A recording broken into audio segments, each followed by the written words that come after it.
Metal Rehab is a new series dedicated to the metal restoration process that transforms articles destined for the scrapyard into amazing, better than new pieces of work. Watch now as masters of the iron strip, blast, weld, and powder coat these worn out items, and then follow us as we actually take you behind the scenes and onto the racetracks, car and motorcycle shows, and maybe even into your own backyard as we show off the chosen rehab projects. So hang on to your seats and enjoy the ride. On this week's episode of Metal Rehab, we will take you through the restoration process of a World of Outlaws sprint car frame while featuring the Stark Auto Racing team with the world famous Jack Hewitt mentoring the young developing driver Lee Stark.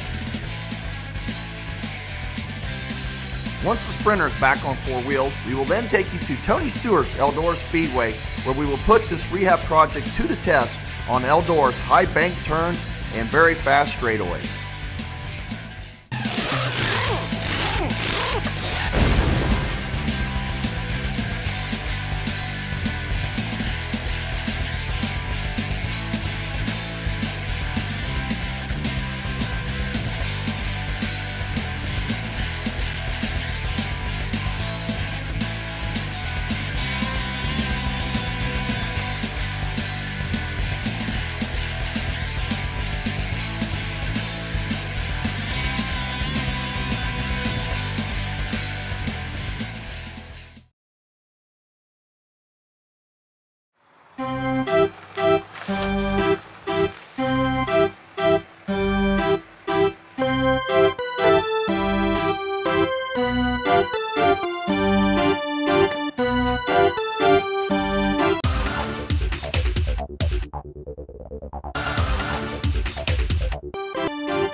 Hey, it's Lee Stark. How you doing, man? Good, how you doing? Bill, it's Warren.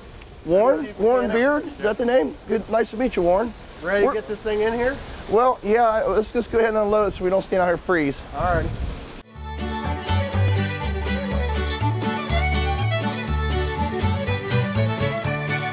Well, Lee, what'd you bring me today?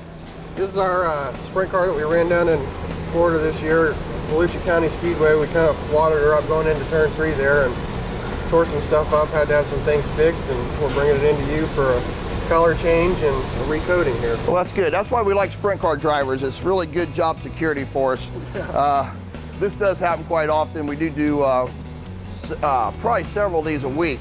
The nice thing about our process we have is every place where you see that they've torched to try to tweak it back straight, what we'll do is, once that's been torched like that, it creates stress in these areas. Well, with our thermal stripping process, it will actually normalize the frame. We're going to bake this frame at 800 degrees for approximately 4 hours. It will also remove all the powder coating, so it makes our job of blasting it a lot easier.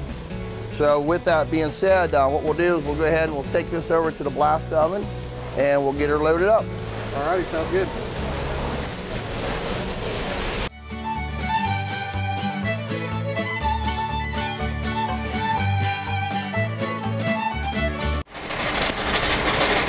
Hey, wait a second.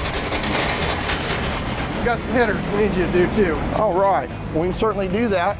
You want these old nasty things ceramic coated in chrome? Absolutely. The chrome it is then. We'll also put these in the burn off oven with the frame. Okay. That way we make sure we get all the impurities and such out of it. And that'll be a whole nother process that we'll take a look at in a little bit. As I said before when we unloaded it, what that will do will stress relief this whole frame. It's going to make it work better, it's going to turn better, and hopefully it's going to make you a better driver. Yeah, it needs more than that. Once it's burned, we'll take it from here into the blast cabinet, and it will be glass beaded. And basically, we're going to remove all the ash from the powder coat, and then any of the rust and such will also be removed through the glass beading. Okay. We use glass bead instead of the silica sand that a lot of people use, because with the silica sand, what happens is the silica will actually embed itself into the metal, and then when we go to powder coat it, which needs to be cured at about 375 degrees for 20 minutes, what happens, that silica that's embedded into the metal will outgas and then pinhole. And then you don't want pinholes, because then what'll happen, and within 6 months, if you keep it upright for 6 months, what'll happen is you'll have rusting through those pinholes. So basically what you're saying is this is where your heads up on the competition is that you're paying attention to all these little details. Yeah, the pre-treat is the most important thing about powder coating. Without a good stripping process, without a good glass bead process, and without a good powder coating pre-treatment, powder coating is, you know, if you don't do all those proper steps, you will have failure just like you would with an automotive finish. Without the pre-treat, you're not going to get the salt spray hours or the durability that you get with the powder coating with good pre-treat. Alrighty, well that sounds great. I guess we'll see you when we'll see you in probably about 2 weeks. Okay, sounds great. Alrighty. Thanks a lot. Have a good day.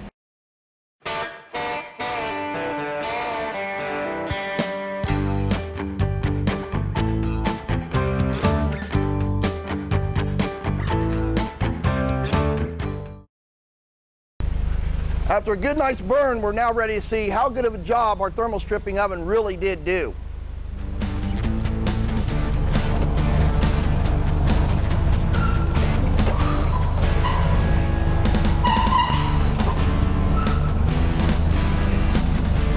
Wow, this is really amazing how easy that comes off now that it's been thermally stripped. If you notice, with just simple Scotch-Brite, I'm able to remove all the rust and residue from the ash and the powder coating that was on it previously. Not only have we done a really good job getting all that off, but as I talked about a little bit before, was the fact that every place this was welded has now been normalized through that heat process. Hopefully now this car will work a lot better than it did.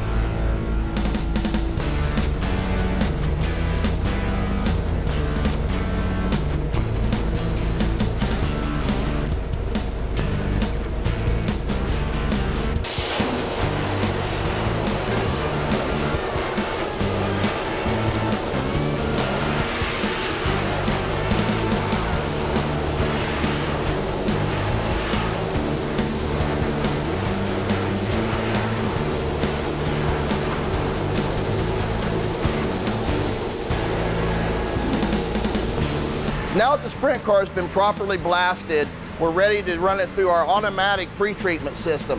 Unlike the motorcycle that we had filmed on last episode, the powder coating event, that whole process was done in all of our batch boot system. This happens to be a state-of-the-art powder coating automatic line that will actually take the part from here, automatically wash it, dry it, and then on through an automatic powder coating system. So let's let her go and we'll see how it turns out.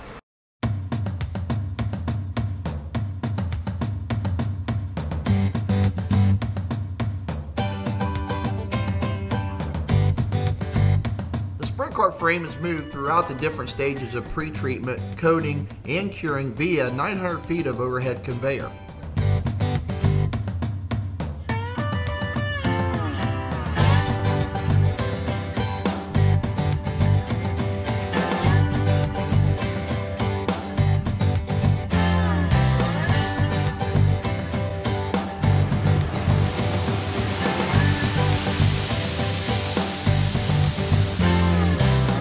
As the frame passes through the 6-stage spray washer, it receives an alkaline wash, iron phosphate pre-treat, and finally a non-chrome flash rust inhibitor.